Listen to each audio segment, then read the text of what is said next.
You're listening to the WRAL Daily Download. I'm Luis Fernandez. The college football regular season is over, so this seems like a good time to check in on our local teams, how they're doing, and what they may be doing in the next couple of weeks. I don't know. We'll see. A lot to get to with all of that, so let's go ahead and talk with WRAL Sports investigative reporter Brian Murphy. He joins us now. Brian, thank you so much for being here. Yeah, thanks for having me. So, now that the regular seasons are done, this is always a good time to just look back at what we learned, all of the things that happened with these different teams.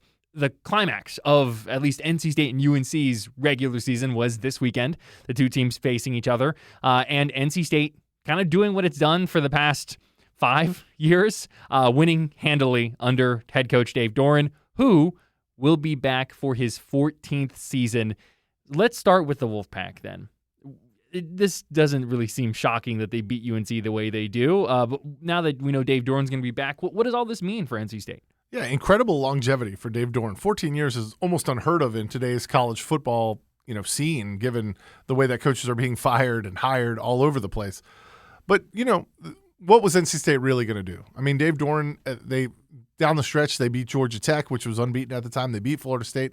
And they took care of business against North Carolina in kind of a result that most people expected. That team always plays hard for Dave Doeren. He's got incredible buy-in. He's built a culture there at NC State. 7-5, probably not what they expected, but a difficult schedule, especially down the stretch. They had to play Notre Dame and Miami. So this and Pittsburgh, a lot of teams that finished near the top of the ACC standings, and so I think when you look at what NC State could have done, they could have gotten rid of Dave Doeren. It was going to cost $12.5 million. Then you add in all the assistants. And it's not real clear that you could have found a better coach than Dave Doeren, someone who bleeds NC State red, who loves beating North Carolina and does it routinely now, and has built a culture that really sort of vibes with the school. I don't think they ever really wanted to make a change. I don't think he ever really wanted to leave, and so this is probably the best result for both teams. Dave will be back. They'll be opening the season in Brazil next year against Virginia. You look at the two teams in the ACC title game, Virginia, NC State beat in a non-conference game, and Duke, NC State probably should have won that game. There was an interception late in the first half that gets returned for a touchdown by Duke, kind of changed the whole tenor of that game. NC State thought Duke had jumped offside, thought they had a free play. That interception return for a touchdown ends up turning that whole game and probably turns both of their seasons in many ways. So one more, question for NC State here. I mean, the expectations, I feel like in Raleigh are always so weird, where you can look at the beginning of the season, look at the talent on the roster and say, okay, you could see them doing something with this. It feels like they never kind of reach that pinnacle that they're looking for, like a 10-win season, but it also doesn't feel like they ever truly underperform in an incredibly awful way. So when we look ahead to NC State next year, you look at what is there on the roster. You mentioned the beginning of the season in Brazil against Virginia. What should be the expectations for NC State in Doeren's 14th season? Yeah, it'll be really interesting to see what happens in the transfer portal. We can look at what NC State's roster or any of these teams' rosters look like right now. What does it look like in August? What does it look like at the end of the portal window in January? I mean, keeping C.J. Bailey, obviously job number one if you're NC State. If you're their collective, if you're the school, if you're revenue sharing, whatever, I think you want to keep C.J. Bailey as your quarterback. Obviously, backup quarterback Will Wilson showed that he can run the ball really well, really effectively. But I don't think you want to turn the offense over to him when you have a guy like C.J. Bailey. And then defensively, this team was ravaged by injuries. I mean, they were basically out of defensive backs at one point, playing third and fourth string linebackers. They had some problems along the offensive line. So maybe you're looking at some better health if you could keep that group healthy. Haven't done a deep dive into their schedule next year, but I think if you're NC State, you're hoping for that breakthrough season, that 10-win season that they has proven elusive under Dave Doeren, that maybe a trip to the conference championship game. You've seen Duke make it this year. You think if you're NC State or you're North Carolina, you're like, if Duke can make it, certainly we should be able to make it. Or Virginia made it, and NC State beat Virginia this year. So if you're NC State, I think you're just hoping to put one of those magical seasons together where you stay healthy, your quarterback stays healthy. Maybe a guy or two, breaks out, and you just have that season where things go your way in those close games, and you make it to Charlotte for the ACC Championship game. I think that's the high end. That's the ceiling that this team just hasn't been able to reach. But on the other hand, as you mentioned, you change coaches and everything goes badly, and all of a sudden you're 3-9, and nobody wants that. So The bird in hand in this case I think is better. But if you're Dave Doeren, I think you're still, to use one of his words, straining to get to that 10-win season, get to that ACC championship game. Speaking of teams that recently underwent a coaching change, UNC, we have reached the end of Bill Belichick's first season in Chapel Hill. The Tar Heels finish 4-8. You can argue what should the expectations have been at the beginning of the season, but I think just about everyone can agree that this did not go according to plan. So what's next for UNC? Like, I wish I had a more specific question to ask, but what do the Tar Heels do now that they have gone through one full season with Bill Belichick? Yeah, the season is mercifully over for Bill Belichick and North Carolina. I mean, there's a lot of work to do, and that's what Bill Belichick said after the game. He said, we have got a lot of work to do. That work is going to start on Wednesday. Wednesday is National Signing Day. Used to be a huge deal, right? We used to cover the heck out of it. Everybody did. But freshman signing has just, lessened in importance with the transfer portal. North Carolina plans to sign about 40 freshmen and junior college players on Wednesday. That's going to form the backbone of this program moving forward, and Carolina has better be right. They better be right on these guys, because 40 guys, I'm sure they're giving plenty of revenue sharing to them. That's a huge commitment. And then the question becomes, what does the rest of your roster look like? If you have these 40 freshmen, how many guys are you able to retain? Are you able to retain guys like Jordan Shipp and Melcart and Tyler Thompson, guys who have been really good performers for you this year? But the biggest question this team has is at the quarterback position. What do you do with offensive coordinator? What do you do with quarterback coach? What do you do with quarterback? Gio Lopez, a transfer from South Alabama, up and down all year, but never really up. I mean, never hit great heights. They had one of the worst offenses in the ACC, one of the worst offenses in college football. How does Bill Belichick get that fixed? Because if you can't score points in college football, you simply can't win. It's an offensive game. You have to be able to score. This team never scored more than 27 points against an FBS opponent. They lost to all 8 FBS opponents that they played that had more than 5 victories. I mean, they just weren't able to compete against the best teams on their schedule. And that schedule, by the way, gets a lot harder next year. They play Miami, they play Louisville, they play Notre Dame, they play both Virginia and Duke, who are going to the ACC Championship game. They play TCU in Ireland. They play NC State, of course, to end the year. I mean, they go to UConn, which has proven to be a pretty good team recently. They beat Duke earlier this year up at UConn. So the schedule is much, much harder. One of the reasons for those high expectations this year was the schedule was so soft. It was a very soft schedule, and they went 4-8 against it. You look at next year's schedule, and if you have the same team, same caliber of team, you're looking at 1 or maybe 2 wins. So maybe you answer this question here in what you just said, but if there's like one thing that you are looking for this offseason with UNC, like the one thing that you circled, they need to figure this out, it's that offensive side of the ball, would you say? Oh, yeah. I mean, they have got to figure out quarterback and offensive coordinator and all that. I mean, it's just so important in college football. You can't win 10-7 games like you can in the NFL. You can't win 16, 14 games. The game's just not played that way. So bringing in some competition for Gio, figuring out what you got on the roster, figuring out who the offense coordinator is. Freddie Kitchens had that job this year. He has a 2-year contract. We'll see if he's back next year. And then the other thing that I'm really looking at is retention. It's one thing to add all these pieces to your team, but if you can't keep your best players, and we saw some of Carolina's best players leave the program in the offseason before this year, if you can't keep those guys, then you're constantly reshuffling. So can you keep the guys that you want to keep? And then I think what happens at offensive coordinator and quarterback is the key to the offseason. So we've mentioned it a couple times here. Duke, ACC Championship game. We're going to talk more about that and what this means for the Blue Devils as a whole right after this break. Welcome back to the WRAL Daily Download. I'm Luis Fernandez, WRAL Sports investigative reporter Brian Murphy, joining us now, and we are talking college football as the regular season has come to a close. Brian, at 7-5, the Duke Blue Devils are going to the ACC Championship game. If you pay attention to college football at all, you saw this as a possibility, a very, this has to happen. This tiebreaker has to occur. This team has to lose. And everything worked out for Duke to go to Charlotte for the first time since, Cutcliffe was coaching this team. What a surprise and what a season for the Blue Devils. Just your thoughts on them playing Virginia in the ACC Championship game. Yeah, Coach Manny Diaz, last week when we said, well, here are all the things that need to happen, he said, we need this and this and this, and then we need the octopus to grab the right ball. Is how he described it. He said they weren't even paying attention to it. So they needed to win.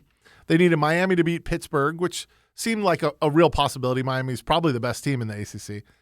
And then they needed SMU to lose. SMU ranked 25th in the country to go to California, a road game, and lose to a team that just fired their head coach.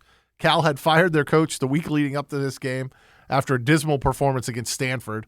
So Cal gets beat by Stanford, fires their coach, and then in order for Duke to make the title game, has to beat SMU, a number 25 team in the country, one of the better programs in the ACC.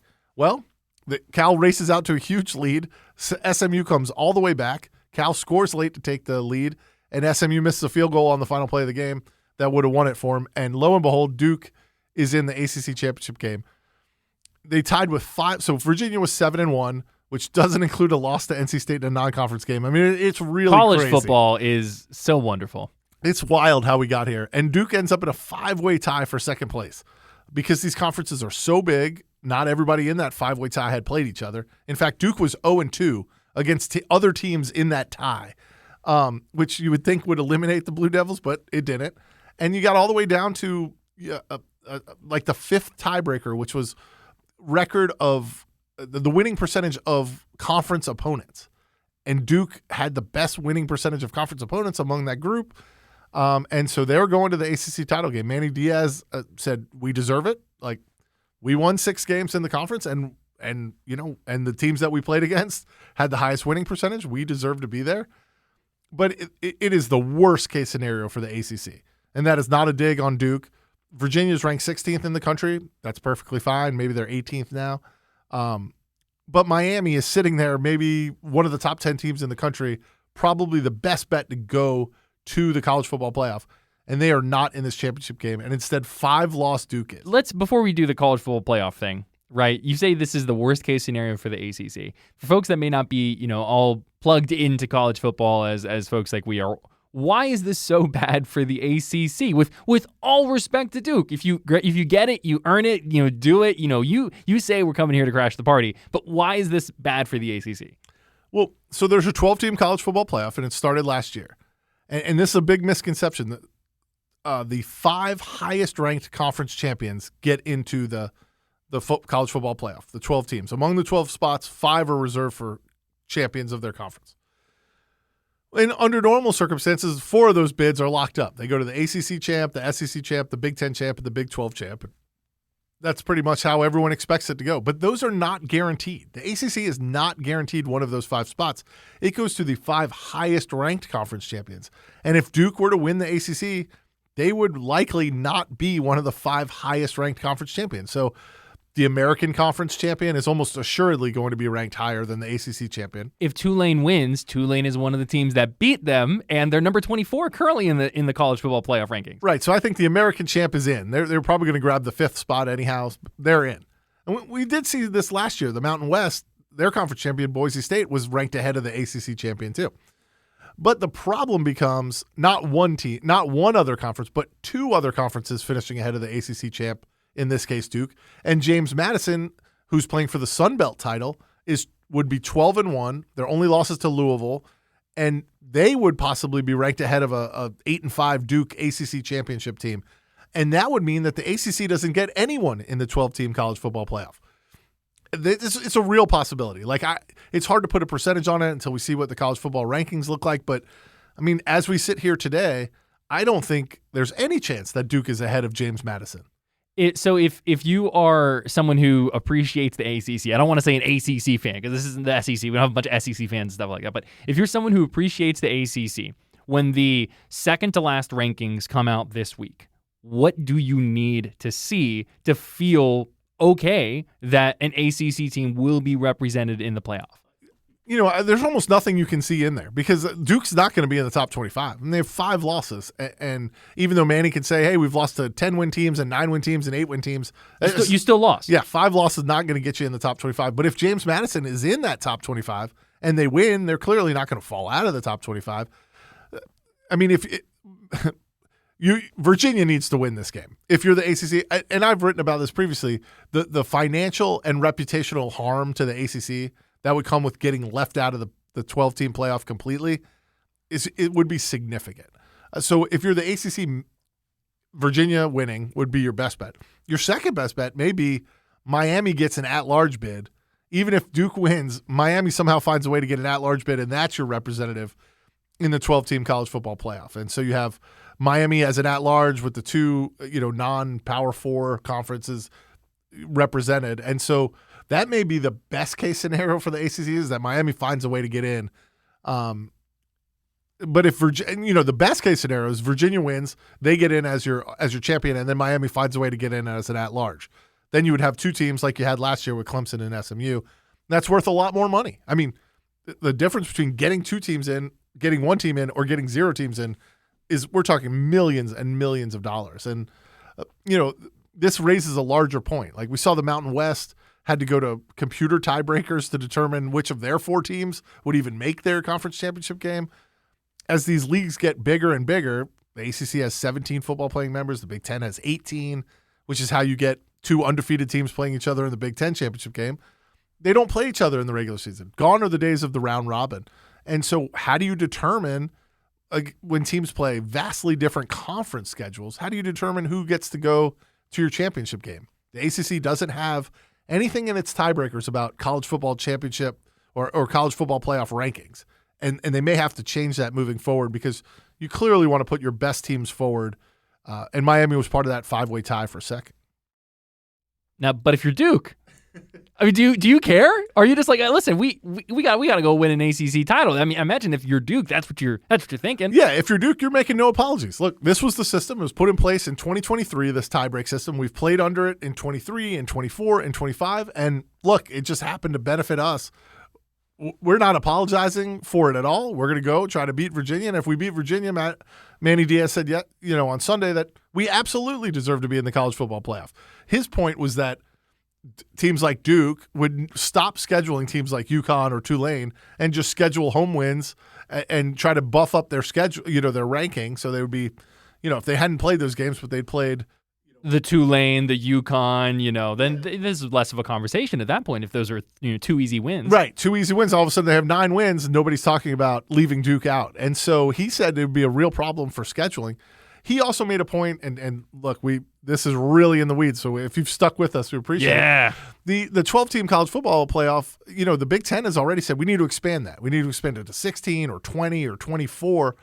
And the Big Ten, one of the reasons they want to do that is they want to have play-in games, so that they could play their 1 versus 2 in the championship game, but 3 plays 6 and 4 plays 5, and the winners of those games also get automatic berths into a bigger playoff. And Manny Diaz says he was opposed to that, but after this season, he thinks that's the only way to solve this problem, because if you have these large conferences, and how do you untie all these tiebreakers? Well, if you get to play it off and play for berths in an expanded college football playoff, that would be one way. If that was the case, Virginia would be playing Duke for the conference championship, or maybe it would be Miami against Virginia for the conference championship. But Duke would be involved in that 3-6 game or that 4-5 game, and they would have a chance to play their way into the college football playoff. No selection committee needed. Automatic berths for, several automatic berths for each of the big conferences. And so college football has a lot of problems. I think, the calendar is one of them. But these giant conferences leading to these naughty tiebreakers and ending up with not your two best teams in the conference championship game is certainly another one. College football. Nothing like it. Nothing like it. That's WRAL Sports Investigative reporter Brian Murphy. Brian, thank you so much. I'm Luis Fernandez. Thanks for joining us, and thanks for listening to the WRAL Daily Download and for making us part of your morning routine. Another great way to get WRAL news is the Morning Briefing newsletter. It's a daily email with Triangle news, events, and headlines to help you get ready for the day. Sign up at WRAL.com/newsletter.